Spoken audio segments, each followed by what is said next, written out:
Hi everyone, this is Sally Fowler with Disabled Advantage Dog Training. Thank you for joining me on my Patreon tier Service Dog Questions Answered. I apologize that it's been so long since I recorded one. I haven't been feeling very well with a lot of jaw pain, and so it's been very hard to record, so I'm excited to get back into doing this more regularly. Today's question is, my service dog is injured, what do I do? Which is a question that most teams, quite honestly, don't ever think about until it happens to them, and suddenly you're scrabbling, trying to figure out what to do, and you just feel really overwhelmed. And so it's my hope that by picking this question and by answering it for you guys today, that you'll have answers before this ever happens to you, so that when it happens to you, you feel a little bit less overwhelmed with everything that's going on. Before I start, I do want to make this disclaimer very, very clear. I am not a vet. I have not taken veterinary medicine. I am not an expert on veterinary medicine. So, all of the advice that I mention in here, if it's something that you're interested in trying with your dog, I do strongly encourage you to talk to your vet first. They are the ones who know what's going on with your particular dog, your particular situation, and they'll be able to tell you if some of the things that I've done with my own dogs are a good option for you, or if you need to be doing something else. But I will be going into a few things that you can do to help your dog recover and to help your dog cope with being on recovery and on bed rest. And while these are things from the viewpoint of a trainer that can be really good for the dog's stability, psychologically and physically, they may not necessarily jive with whatever your dog's particular injury is. So like I said, anything that I mention in this question today, if you're interested in trying it, I want you to talk to your vet first and come up with a game plan with them, using this more as inspiration and guidance than a hard and fast rule book. But before I jump into how we handled our own dog's injuries, I want to talk about the importance of coming up with a plan before your dog ever gets injured. And it's really hard to come up with a plan when you don't know what injury your dog's going to have, but there are some basic things that you can do with your dog's general training and with your dog's service dog training in particular that can help them better cope with being injured when and if it ever does happen to you guys. One of the hardest things about dealing with your service dog being injured is a very selfish thing of, damn, I don't have any help now. And it does feel incredibly selfish, but it is also our reality. You know, we rely on our service dogs on a daily basis. And so for them to suddenly be down for the count is a really big impact on us. And so one of the most important things you can do is brainstorm with people who are able to help you in your life and say, hey, just like hypothetical conversation, if my dog ever got injured and had to take a few weeks off of work, you know, what would that look like for us? How could we fill the gap of what the dog is doing? How could we change my routine to minimize my disability a little bit more, or mitigate the problems with my disability a little bit more? How could we fill the dog's role? And also, you know, what are we going to do for the dogs specifically, because they love doing their job? We're going to have to tell them, I'm sorry, you can't do your job. And I will say that whenever your dog, period, no matter what your dog's purpose is in your life, whenever your dog gets injured, you're understandably going to be very upset about it. You're going to be very stressed out about it. And if you have a condition like CRPS, your body is going to respond in kind. Whenever I am stressed or anxious or dealing with grief, all of that manifests in my body in the form of a pain flare. And so that's something that you'll want to keep in the back of your mind as a possibility for an extra factor that you're going to have to deal with. Not only will your body be kicked into a state of chaos from no longer having your service dog working with you on a daily basis, but then tack on whatever feelings you are having about the situation can cause your disability to worsen in the short term. And it's not just for CRPS. There's other conditions that respond poorly to stress as well. That's just what I have, and so that's what I use as an example most often. And the other thing is that you want to try and prepare your dog ahead of time for being injured.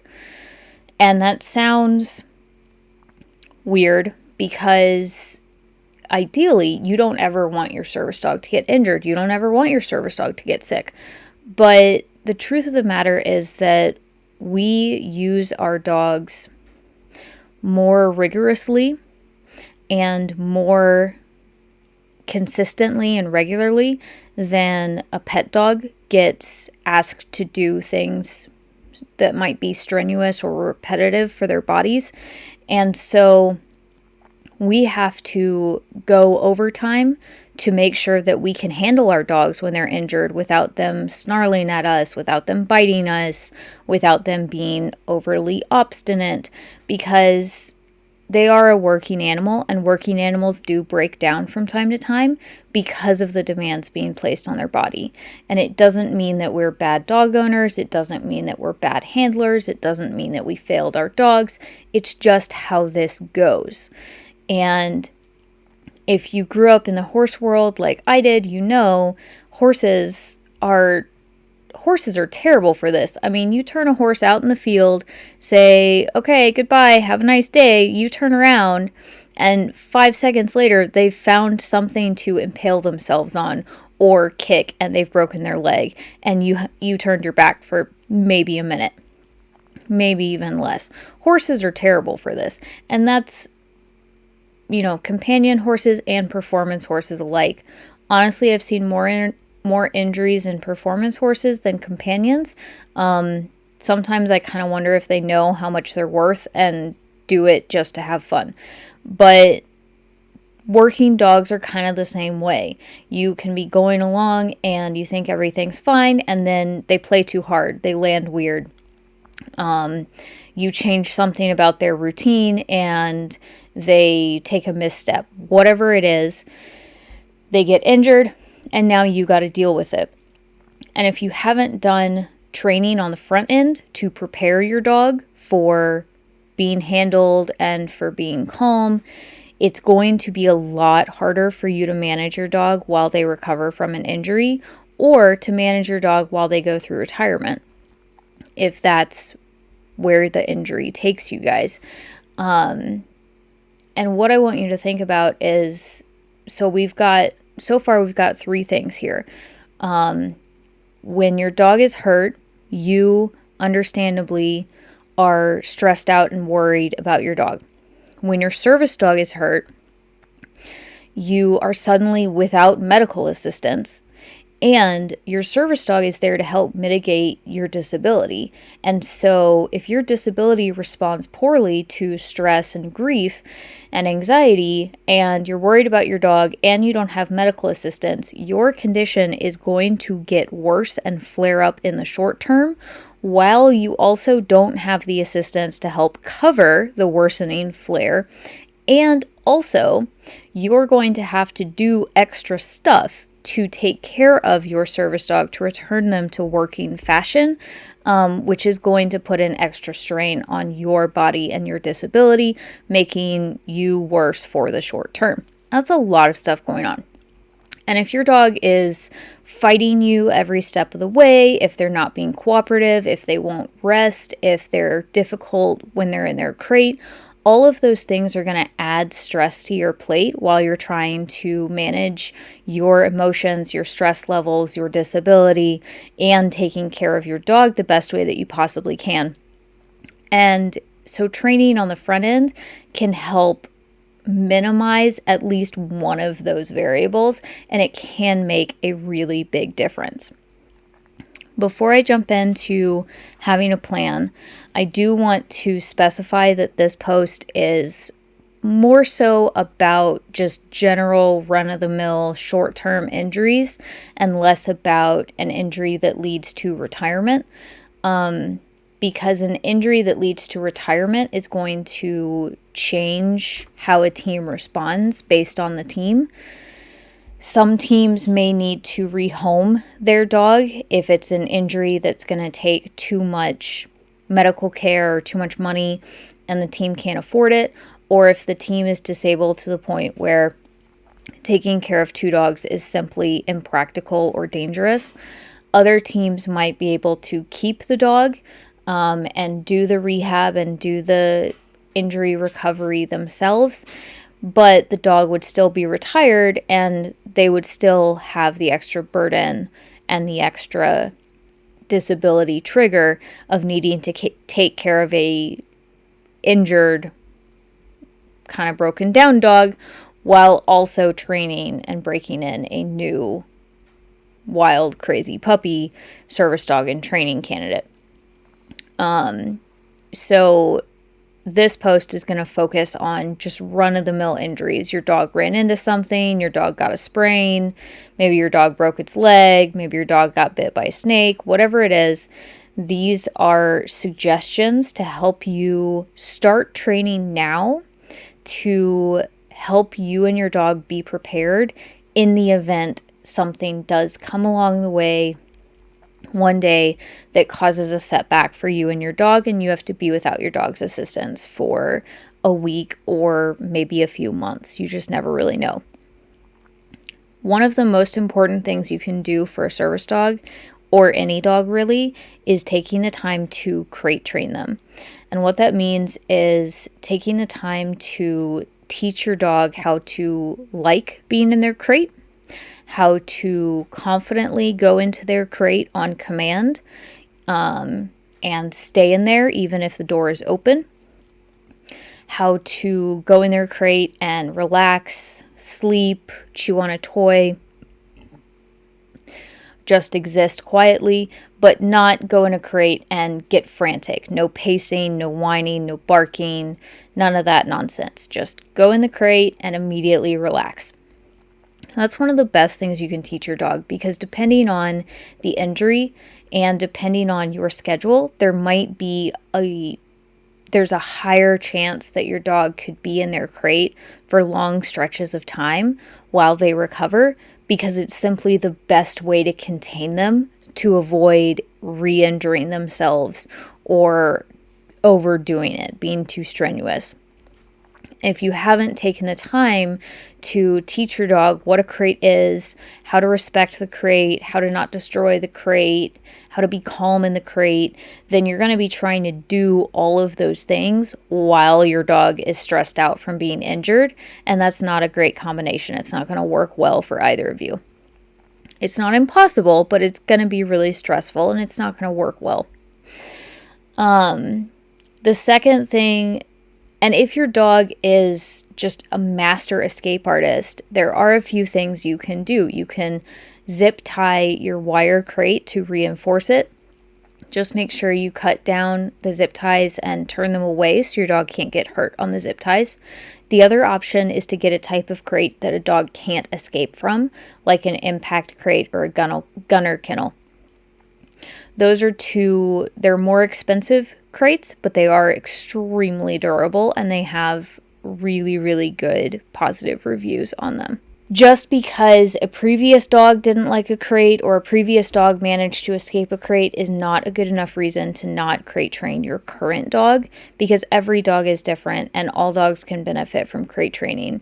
But especially when your dog is injured, or if your dog is recovering from anesthesia or surgery, their crate is one of the safest places for them to be, because it prevents them from getting into extra danger. It prevents them from overexerting themselves by pacing around the house or trying to get on and off of furniture. And if you've taught it correctly and you've taught it well, your dog will understand, oh, I'm going in my crate. I'm going to be calm now. I'm just going to hang out and exist, and this is going to be fine. And if you haven't taught that, your dog likely goes into the crate and goes, what is this nonsense? I don't want to be in here. Let me out now. And then you have a tantrum on your hands and a big problem that you have to work through. Whether your dog has crate anxiety or separation anxiety are two very different things, but when you're crate training your dog, you do want to make sure that they accept the crate and they can accept you being out of sight and you being out of the home as part of your early crate training. And this is something that you're going to want to start with your dog as early as possible. If you have a 2-month-old puppy, start at 2 months old. If you have an older dog, start the day you bring it home. Don't wait for there to be a problem, just include it in your early basic training. The second thing you want to be sure to train is place training, and that's the ability for a dog to go to a dog bed or a particular blanket or even a particular spot, lay down, and settle. For a dog to settle, it means that they kind of turn their brain off, or they at least turn the volume down on their brain. They might nap. They might just lay there and quietly watch what's going on in the world, but they're not pacing, they're not panting, they're not working themselves up. They go there and they're just relaxed as soon as they're there. Place training is relatively easy to teach. It is something that I tend to hold off on in my training sessions just so I can focus on other also equally important commands sooner.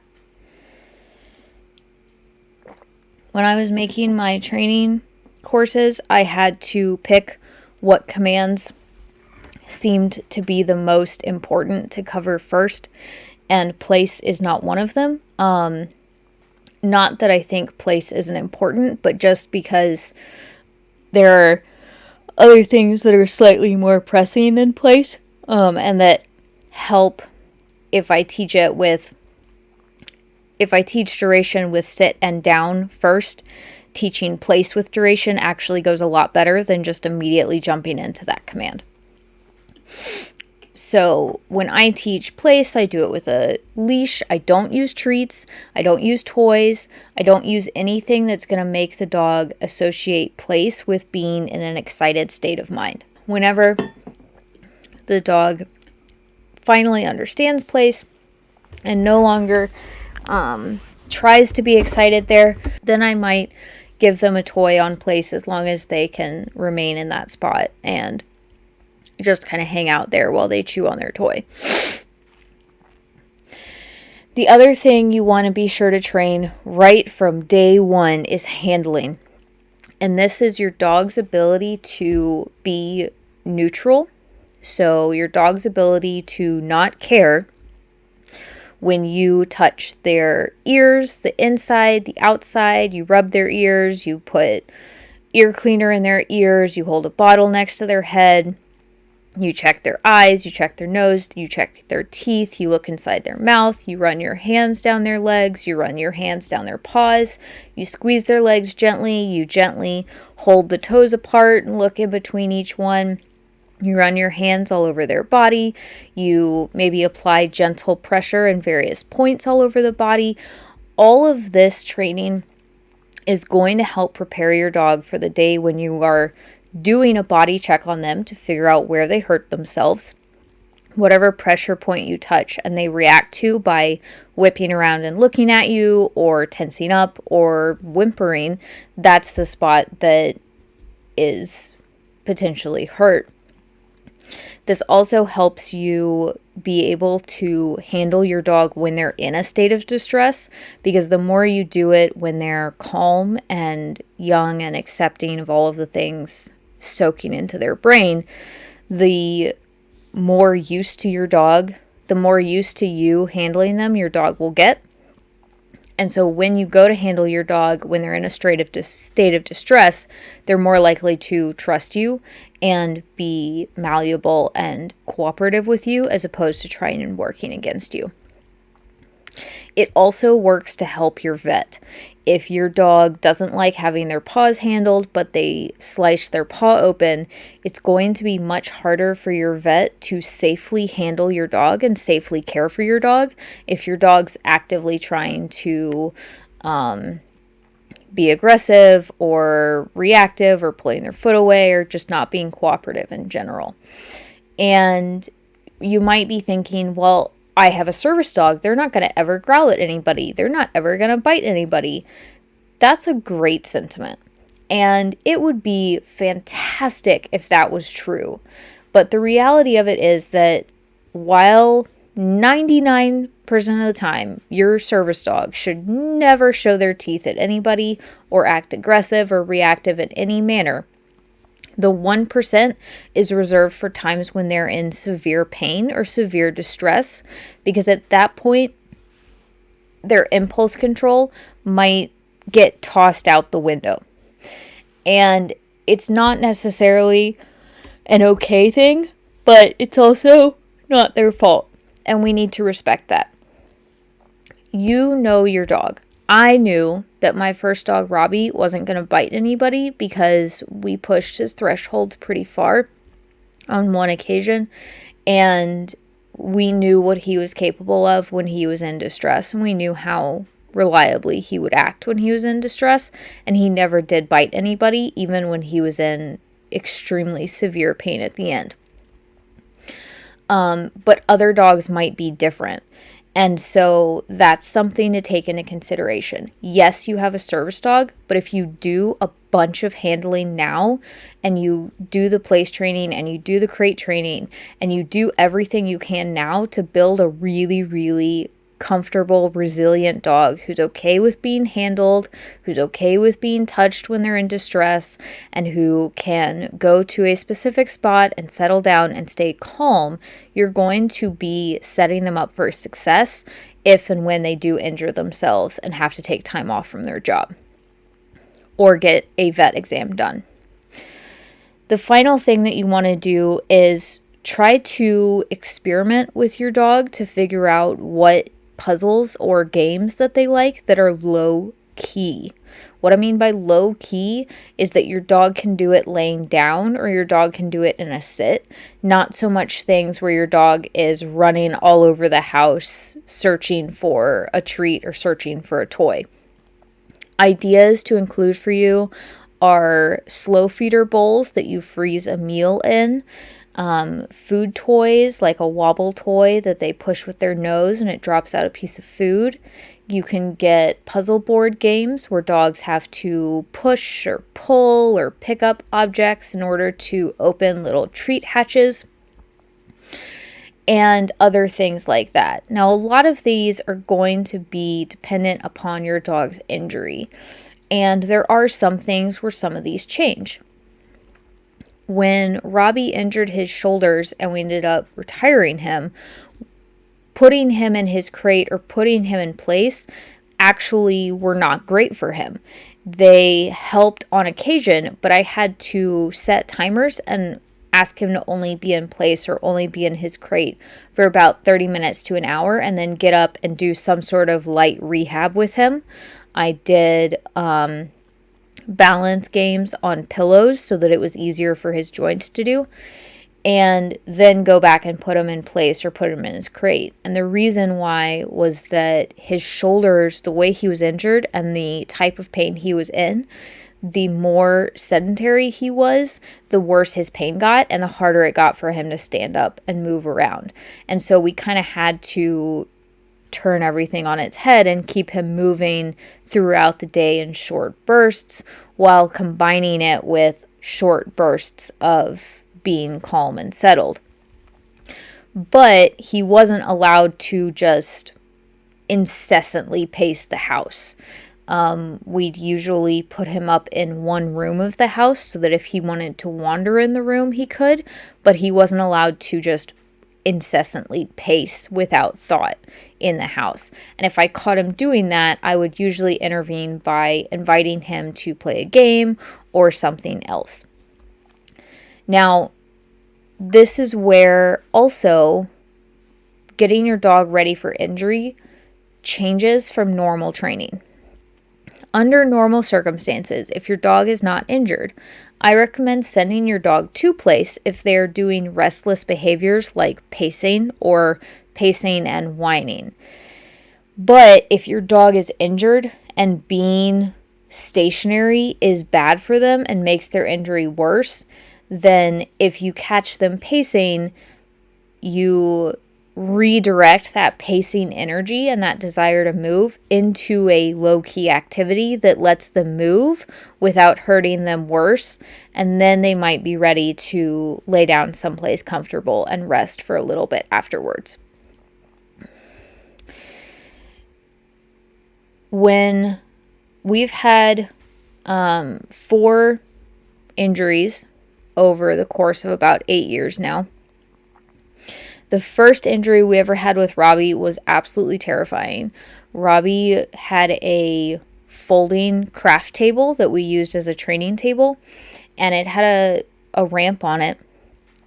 But Robbie really didn't like using ramps, and so a lot of times he would just jump right over the ramp and land on the table. And the table had been jumped on and off of multiple times by this point. And there was one night where we were playing in the house and having bath zoomies, and I was trying to drain his energy, and so I told him to jump up on the table. And I've since learned from that mistake because he leapt onto the table and it gave out from underneath him. And he surfed through the air a little bit and then slammed into the wall and jumped out the other way. And he was okay-ish. He was pretty surprised, a little startled, but it was okay. I think he may have sprained one of his back legs when that happened because he was walking just a little bit weird, but all we really had to do was give him a break for 3 days and cold pack his leg and massage it a little bit, and then he was good to go again. During those 3 days, we did a lot of place exercises where we just rotated through the house doing place on every single blanket in the house, and we played food puzzles and challenged him mentally, but didn't really do a whole ton of drill work like sit and down and heel. We took it a lot more easy than that. When Robbie was 7, so we have a porch that's about maybe 2.5 feet tall. And for most of Robbie's life, we would let him leap on and off of this porch during playtime. And every time I watched him do it, there was some small part of my brain that was like, you know what? One of these days he's going to land weird and he's going to seriously screw himself up and we're going to be completely to blame for this nonsense. This is not safe. But he absolutely loved it, and it was a great way to keep him in shape, and it was a great way to burn energy for him. When he got older, though, we started thinking about, well, the next dog's going to be bigger. We don't really want the next dog learning this. And old Robbie probably shouldn't be jumping on and off the porch anymore. Let's put a fence up. So we did. We put up a fence made of cattle panel, which is just metal square fencing. Kind of looks like a grid. And I knew Robbie was going to have a hard time seeing it, so I wrapped parts of it in orange tape so that it was very, very visible. And I would take him up on the porch and I would hit the side of the cattle panel and let him sniff it and hear it. And I taught him where it was. And everything was fine for about 2 months. And then it snowed. And he was having an absolute blast running around the yard. And he made a turn, and it was a turn that I knew really well because it was the lead-up turn for jumping onto the porch. And I tried correcting him, but I wasn't fast enough. This dog could launch himself from 6 feet away and land 10 to 12 foot long jumps. And so he leapt into the air And I could see his facial expression as he went towards the fence of kind of like a cartoon dog falling off a cliff of, oh dear God, what have I done? And then he made impact with the cattle panel. His head kind of bent in and it looked like his skull took the impact of it, and he dropped to the ground and just kind of stood there for a second, catching his bearings, and then shook and wobbled a little bit and came trotting up to me like, that was unpleasant. Help me. And so I did a wellness check on him, and he was,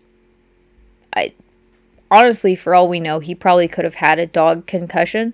But he let me, I slid my fingers under his collar and asked him to do calm collar, where I asked the dog to stand still because they feel my hand on their collar. And then I ran my other hand all over him, feeling his head, his legs, everything. And he didn't give me a response anywhere except on his head. He did have a bump there. And I was, it felt like my heart stopped whenever I saw him make impact with that fence. And he hit it hard enough to actually bend it, which is impressive. And I remember calling the vet and calling my husband, and it was a Friday night. And so, like, the only option was, if we were going to do anything, we were going to have to take him to the small animal ER, which was going to be really, really expensive. And we're on a pretty tight budget. So anytime we considered the ER for any of us, we really had to actually sit down and go, okay, do we seriously need the ER? Could we maybe handle this ourselves? And so I called our vet and I explained it to him, and he was a little worried, but he said, just if something does happen, here's what he'll look like if something's seriously wrong, and at that point call the ER. But if that doesn't happen, just keep an eye on him, let him rest, and we'll see what happens. We can maybe scan his head and see if there's a problem. So he got a few days of bed rest, which he was very grumpy about because he hated resting. This included going out in the yard on a 15-foot leash instead of being given free off-leash running time, and doing food puzzle games and doing balance games and doing very low impact, like find your antler in the house games, and no work. And after a few days, he was perfectly fine. For the rest of his life, we could feel a little bump on his head, but that was it. We did end up taking him to our regular vet for a checkup, and he felt his head and was like, he's fine. I don't know how he's fine, but he's fine. He got pretty lucky. The worst injury we ever had with Robbie was when he retired. It was a slow injury. We didn't know that anything had happened to him because he didn't act like he was in pain, and there was nothing viscerally traumatic like him running into the wall or him jumping into the fence. And so we didn't know he was injured for a long time. And I think he was developing the calcification on his shoulders for about a month or a month and a half before he started showing signs of it. And our indication was he laid down in the bathroom in public, which he'd been specifically trained to never do. And so the fact that he just couldn't stand was a huge red flag for us. And during his retirement, we had to completely redo his schedule. We set up house gates to limit his access to the house, and we had to stop using his crate as much because he couldn't move around very easily in it. And it caused him a lot of pain to be in his crate for long periods of time. I had to take basically all of his tasks away, which was really, really hard for a working dog. He had a lot of pouting and tantrums and days where he didn't want to engage with me at all, which was really difficult to deal with. But what made it possible to take care of him was that we had place trained him. We had crate trained him. We had X-Pen trained him. And so when we needed to, we were able to confine him for short periods of time to encourage him to rest and to turn his brain off. We had done extensive handling training with him, so we were able to do light stretches with him every day and massage his shoulders and apply an ice pack and do all of those things before walks to help him warm up more efficiently. And all of those things contributed to him not necessarily healing and recovering, but they all contributed to him stabilizing and being able to live out the rest of his days as a very happy, well taken care of dog. If we hadn't put in that training, dealing with taking his job away and also trying to manage his pain and manage him and his need for mental stimulation would have been much, much harder for us to do. Last summer, Austin was chasing after a ball and he tucked his head too far and tripped and went down and actually rolled his spine across the yard. And initially I thought he was fine, but the next few days he started acting like his back hurt. He didn't want any gear on. And when you touched his back, he flinched and kind of ducked away from you a little bit. I was really worried because I thought, oh God, this is like, he's only 3. What if we have to retire him early and then I have to start over again? You know, like all the panic set in. But we took him to our vet and she suggested that, based on her examination, she determined that he had a mild back sprain. And her advice was to give him about 3 weeks of vacation where he didn't have to do any task work and to keep him on a leash so he couldn't run and let loose, and take him on really slow, easy walks or put him on the treadmill really, really slowly, but mostly just minimal activity. Crate time, place time, food puzzles, mental games, and a lot of handling to try and help his back regain blood flow and help it recover. And this was really hard because I needed his assistance, and also because they're working dogs. They don't want to rest. They don't want to be calm. They don't want to sleep. They don't want to not get to go do the things that they love. And so being able to fall back on, you're going to be in your crate for a few hours, you're going to be in place for a few hours, or you're going to be on a leash when we go out in the yard, all of those things helped us manage him and helped us keep him safe. And we weren't having to teach him those things while he was a giant ball of rage energy, bottling up like a soda bottle being shaken. We got to rely on those tools because he already knew them, as opposed to teaching them while he was in a high energy state.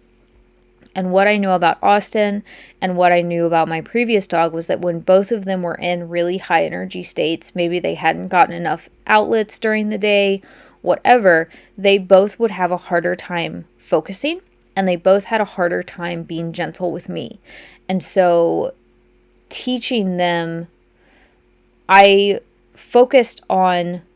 both of them, I focused on proofing all of their commands in a high drive state so that they would do things in a high drive state, but I tried not to teach new things in a high drive state because their brain was just too chaotic to learn and retain information.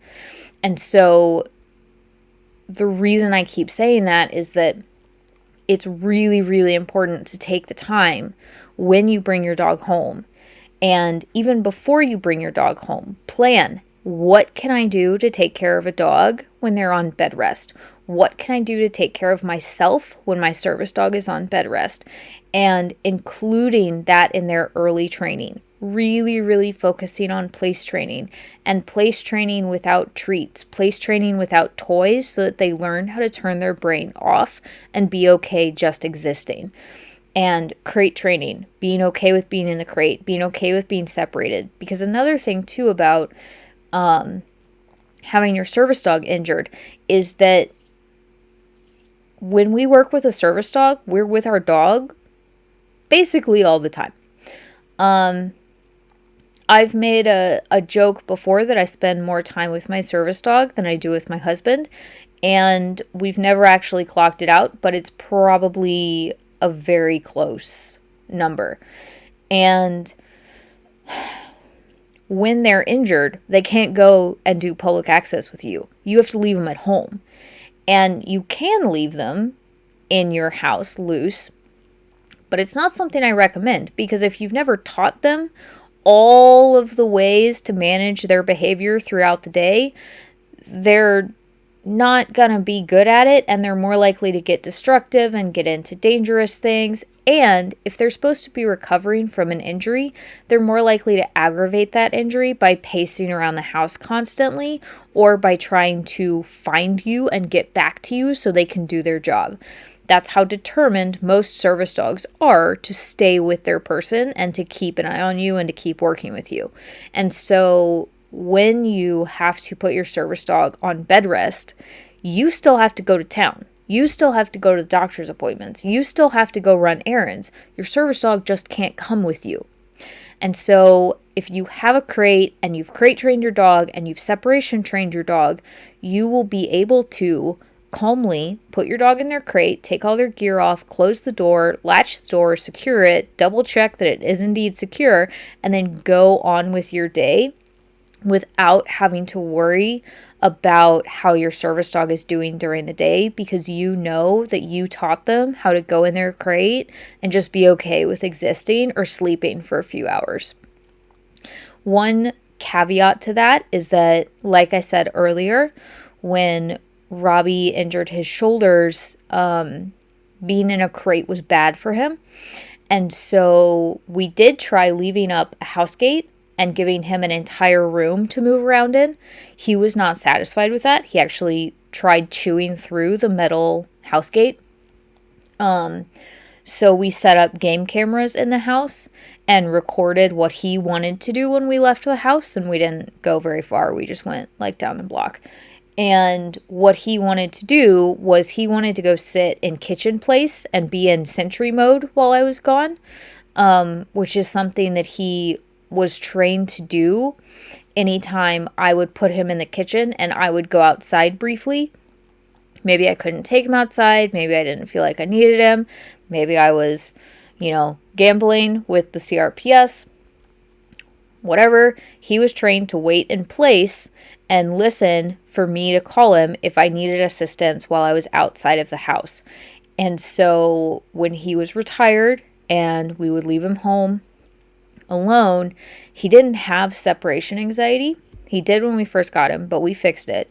When he was retired, he didn't have separation anxiety. He was just that determined to still be working and still be paying attention to me.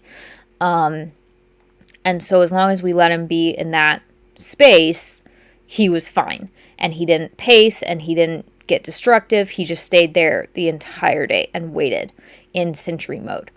And as it turned out, one of the other things we ended up doing for him was, if we were able to, we started leaving him with my best friend or my mother-in-law. And that way he had another person keeping him company during the day, and he could kind of follow them around and be their silent guardian for the day. And that helped keep him calmer and helped fulfill him as well. So in this question, I've talked a little bit about what to do when your dog is injured. And the first thing you want to do anytime you suspect your service dog is injured is you want to call your vet. You want to make an appointment, take your dog in, get scans done if necessary, tell them what happened, or tell them how your dog's behavior has changed. And then ask your vet. Be like, okay, this is what my dog does in a day-to-day basis. These are all of the ways I use this dog's body to help as a medical assistive device. I brace on his shoulders. He wears a harness. He pulls things with his back. He pulls things with his face. He picks up objects in his face. Like, take a very detailed list of your tasks and be prepared to explain how your dog does them with various body parts. Face, jaws, legs, back, neck muscles, whatever. Because vets may or may not be trained about service dogs. They may or may not know exactly what you're doing with your service dog. And so if you take them that information, they're going to be more equipped to be able to say, okay, he can do this, this, this, and this, but definitely cannot do that. Or they're going to say, yeah, he needs to not do any of that. He needs complete bed rest. And they will have suggestions for you as well. Complete crate rest, minimal walking, 5-minute walking, things like that. Don't use your treadmill. Do walk in the yard. Don't walk on the road. Don't walk on concrete, whatever. No off-leash playing, no rough housing, no fetch, etc. Be prepared to ask questions. Be prepared to explain how your dog does their tasks, and be prepared to take a piece of paper with you and write down what your vet says. Ask if you can record the vet session, and then take a piece of paper with you and write down all the things your dog cannot do. And then look at that paper and think about how it might link to a task tangentially if your vet doesn't know. So like if your vet says, no fetch. Okay. Your vet may not know how your dog does laundry, but you know that when your dog helps with laundry, they get pretty excited. They toss their head and they bounce up and down and they grab the laundry and they run to the basket, and it's like a race, right? So if your dog does laundry that way and your vet says your dog can't play fetch, your dog probably shouldn't be doing laundry either. And so you're going to need to find something else that's going to stimulate your dog's brain and not do that task that could potentially aggravate their injury, whatever it may be. And you want to think about the possibility of your dog being injured one day before it actually happens. You want to be sure to include place training, crate training, separation training, puzzle games, and handling training in the early days of training your dog. Those have to be rock solid so that when you need them, they're there, and they're there without question. Those are all very, very invaluable. There's a lot of great puzzles. There's a lot of great food toys. Some are safer than others. And there's a crazy amount of stuff you can put in a dog toy that's healthy for your dog. So there are options available to you. And yeah, I know a lot of people have strong feelings about things like house gates and X pens and crates, but teaching your dog how to be okay with just resting and just existing is hugely important, not only for when they're injured, but also for their ability to come home after a long day of work and turn their brain off and relax. You know, dogs don't watch TV like we do. They don't just lay in bed and watch movies all day, but we can put them in their crate and they can relax in their crate and get the same kind of benefit if we train how to be in a crate and we train the crate properly. And X pens you don't want to use as your primary form of confinement if you're not home, mainly because the dog can really just push it over and escape, or climb out of it depending if they're small, or jump it if they're very athletic. So X pens are really more a type of confinement for when you're supervising your dog actively, but they're a great way to teach your dog how to be okay with being confined. House gates are an option if your dog does need to move around, or if you, for whatever reason, can't afford a crate that's the size for your dog. But even those still need to be taught to a certain extent. When we introduced house gates into our home, we taught our dogs, you cannot stand right up next to this fence. You can get within 2 feet of it, and then there's like a magic force field, and you can't cross that invisible line. And anytime they did, we'd give them a correction, we'd guide them back to where they were allowed to be, and over time they learned how to respect the personal space of the house gate. So that was just another training step, super easy to do, but it was an important precaution.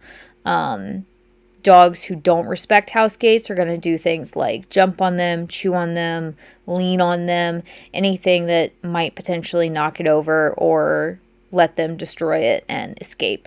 And then you don't know what they're doing in your house.